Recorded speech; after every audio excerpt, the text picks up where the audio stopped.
আসসালামু আলাইকুম, সবাই নিশ্চয়ই ভালো আছেন। আরেকটা রেসিপি নিয়ে আপনাদের সামনে হাজির হলাম। আজকের রেসিপি একটা বিদেশি রেসিপি, ইংল্যান্ডের একটি রেসিপি। খুবই মজা এবং খুবই স্বাস্থ্যকর একটি খাবার। এই খাবারটার নাম হচ্ছে চিকেন পট পাই এবং খুবই সহজ। আপনারা বাসায় এটা তৈরি করতে পারবেন খুব সহজভাবে। আশা করি আপনাদের কাছে এই রেসিপি ভালো লাগবে। ভালো লাগলে আমার চ্যানেলকে সাবস্ক্রাইব করবেন আর আমার রান্নার ভিডিওগুলো ফ্রেন্ডস অ্যান্ড ফ্যামিলির সাথে শেয়ার করবেন। প্রথমে আমি একটা প্যানে 2 টেবিল চামচ বাটার নিয়ে নিয়েছি। বাটারটাকে একটু গলিয়ে নিচ্ছি। প্যানের যে টেম্পারেচার সেটা কিন্তু খুব বেশি থাকবে না। বেশি থাকলে যেটা হবে, বাটারের মধ্যে পোড়া দাগ চলে আসবে। তারপর দিয়ে দিলাম 2 টেবিল চামচ ময়দা। যেকোনো ময়দা দেওয়া যাবে, তবে আটা দেওয়া যাবে না। এই ময়দাটাকেও এখন আমি একদম মিডিয়াম হিটে রেখে ভেজে নিব, যেন কোনো রকমই কালার না আসে। সেরকম করে ভেজে নিতে হবে। 2 মিনিট বাটারের সাথে ময়দাটাকে ভেজে নিয়েছি আমি। এখন এখানে আমি ক্রিম চিকেন স্যুপ দিয়ে দিচ্ছি। তার সাথে কিন্তু 1 কাপ পরিমাণ পানি নিয়েছি। 1 কাপ ক্রিম চিকেন স্যুপ এবং 1 কাপ পানি দুটো একসাথে মিশিয়ে তারপরে আমি এই ময়দার মধ্যে ঢেলে দিলাম। অবশ্যই রুম টেম্পারেচার হতে হবে, কোনোভাবেই কিন্তু এটা গরম হওয়া যাবে না, তাহলে যেই ময়দাটা আছে সেটা দানা পেকে যাবে। ক্রিম স্যুপ আপনাদের কাছে, ক্রিম চিকেন স্যুপটা যদি আপনাদের কাছে না থাকে, আপনারা চিকেন স্টক ইউজ করতে পারবেন। গ্রেভিটা করা হয়ে গেছে, ঘন হয়ে গিয়েছে। চামচের মধ্যে নিয়ে একটু আঙ্গুল দিয়ে টান দিয়ে দেখবেন যে এটা বেশ ঘন হয়ে গেছে। তখনই এখানে যেই সবজিগুলি আমি সিদ্ধ করে রেখেছি সেগুলি এখন এখানে আমি দিয়ে দেব। প্রথমে দিয়ে দিচ্ছি গাজর আধা কাপ, একদম সিদ্ধ করে নিয়েছি। মটরশুঁটি আধা কাপ, এটা হচ্ছে স্যালারি আধা কাপ। আলু দিয়ে দিচ্ছি 1.5 কাপ পরিমাণ, আলুটা একটু বেশি দিয়েছি। আর দিয়ে দিচ্ছি 2 কাপ চিকেন সিদ্ধ। এই চিকেনটাকেও আমি সিদ্ধ করে নিয়েছি, সিদ্ধ করে একসাথে দিয়েছি। এটা কিন্তু খুবই সহজ, সব কিছুই সিদ্ধ করা, জাস্ট এই গ্রেভির সাথে মিশিয়ে নিতে হবে। আর চুলার টেম্পারেচার কিন্তু খুব বেশি থাকবে না, মিডিয়াম টু লো হিটের মাঝামাঝি থাকবে। কারণ হচ্ছে এই গ্রেভিটা যদি পুড়ে যায় তখন কিন্তু খেতে আর ভালো লাগবে না। ভালো করে মিশিয়ে নিচ্ছি সব কিছু একসাথে। এখন দিয়ে দিচ্ছি একটু করে ব্ল্যাক পেপার। আপনাদের পছন্দ মতো আপনারা ব্ল্যাক পেপার দিয়ে নেবেন। কেউ আছে ঝালটা একটু বেশি পছন্দ করে, কেউ আছে কম পছন্দ করে, সেরকম করে দিয়ে নেবেন। আমি খুব অল্প করেই দিয়েছি। আবার একটু ভালো করে মিশিয়ে নিচ্ছি। এখনই দেখতে কালারটা কি ভালো লাগছে, এরকম কালারফুল দেখতে খুবই ভালো লাগে। এখন সামান্য একটু করে আমি ক্রিম দিয়ে দিয়েছি এখানে, cooking cream 1/4 cup. Cooking cream না থাকলে আপনারা হুইপিং, যে হ্যাভি হুইপিং ক্রিম আছে সেটাও কিন্তু এখানে ইউজ করতে পারবেন। আমি আবার ভালো করে মিশিয়ে নিচ্ছি সব কিছু। ক্রিম দেওয়ার পর ঠিক 1 মিনিট পর আমি এখানে থাইম দিয়ে দিলাম। এরকম একটা স্টিক থাইম আপনাদের কাছে যদি থাকে আপনারা দিবেন, আর যদি ড্রাই থাইম থাকে তাহলে সেটাও দিতে পারবেন। রোজমেরি এখানে আমি হাত দিয়ে ভালো করে একটু ভেঙে তারপরে দিয়ে দিচ্ছি। আধা চা চামচ পরিমাণ দিয়ে দিলাম এখানে, দিয়ে আবার ভালো করে মিশিয়ে নিচ্ছি। থাইম এবং রোজমেরি দেওয়ার কারণে এত সুন্দর একটা ঘ্রাণ আমি পাচ্ছি। আপনারা যদি ঠিক একই রকম ঘ্রাণ বা মজা খেতে চান তাহলে অবশ্যই বাসায় আমি বলবো এটা ট্রাই করার জন্য। ভালো করে আবারও সব কিছু একসাথে মিশিয়ে নিলাম।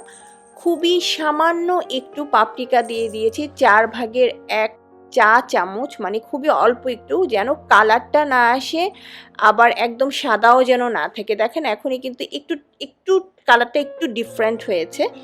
এখন একটু যে পানি পানি দেখা যাচ্ছে, এই জিনিসটাকে আমি একটু হালকা শুকিয়ে নিচ্ছি।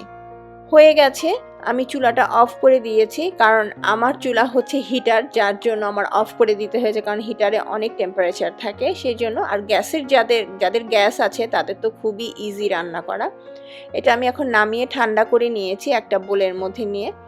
এখন যেটা করব, যে চিকেন পট পাই যে বলছি, এরকম টাইপের কাপ টাইপের অথবা এরকম পট টাইপের কিছু নিতে হবে, নিয়ে তার মধ্যে করতে হবে। তো আমি দুটো নিয়েছি বাটি। এখন আমি এখানে পাফ পেস্ট্রি শিট নিয়ে নিয়েছি। এটা আমি বাসায় তৈরি করেছি, আগেই ডিপ ফ্রিজে রেখে দিয়েছিলাম। আপনারা যদি চান তাহলে এই রেসিপিটাও আমি আপনাদের সাথে শেয়ার করব। আর এটা বাসায় না তৈরি করতে চাইলে আপনারা দোকান থেকেও কিনে নিতে পারবেন। এখন অল্প একটু শুকনা ময়দা দিয়ে আমি পাফ পেস্ট্রি শিটটাকে বেলে নিচ্ছি। বেলা হয়ে গিয়েছে, খুব পাতলাও হবে না আবার খুব মোটাও হবে না। পাফ পেস্ট্রি শিট কিন্তু আপনারা জানেন যে পেটিসের যে শিটটা সেটাই। এরকম টাইপের একটা বোল নিয়ে আমি এইটাকে কেটে নিচ্ছি।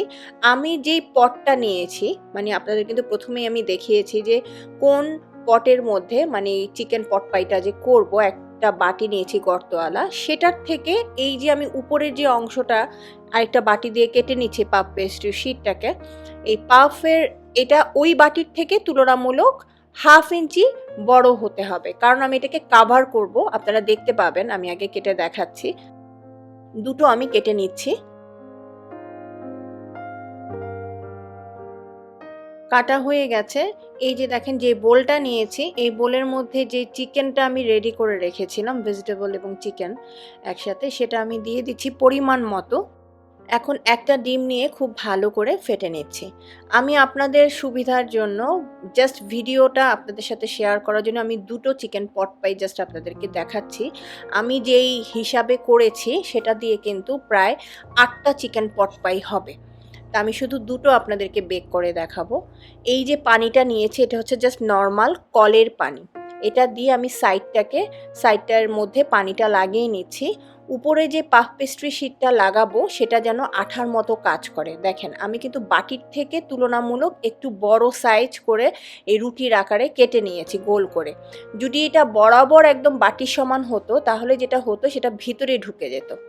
এরকম চেপে চেপে একটু লাগিয়ে নিতে হবে, যেই পাশটাতে আমি পানি লাগিয়েছি, যেন এটা যখন ওভেনে বেক করব তখন যেন খুলে না যায়, সেই জন্য একটু চেপে লাগিয়ে নিয়েছি। দেখেন, ঠিক এরকম হবে।